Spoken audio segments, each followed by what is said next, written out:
நம்ம இன்னைக்கு பார்க்க போகிறது அட்டகாசமான முட்டை தொக்கு.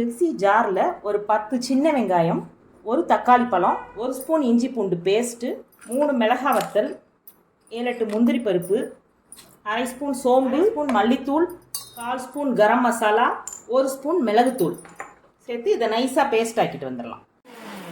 நைஸாக பேஸ்ட்டை அரைச்சி எடுத்துகிட்டு வந்து தோசைக்கல்லில் கொஞ்சமாக எண்ணெய் சேர்த்துக்கலாம். அதில் 2 முட்டையை உடச்சி ஊற்றிக்கலாம். நல்லா இதை இப்படி கிண்டி ஸ்க்ராம்பிள் பண்ணி எடுத்து வச்சுக்கிடுவோம்.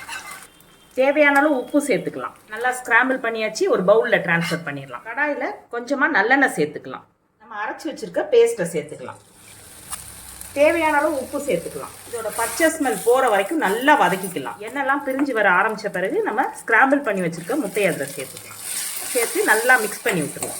இப்போ ஆஃப் பண்ணிவிட்டு மல்லிச்செடி சேர்த்துக்கலாம். நல்லா அட்டகாசமான முட்டை தொக்கு ரெடி.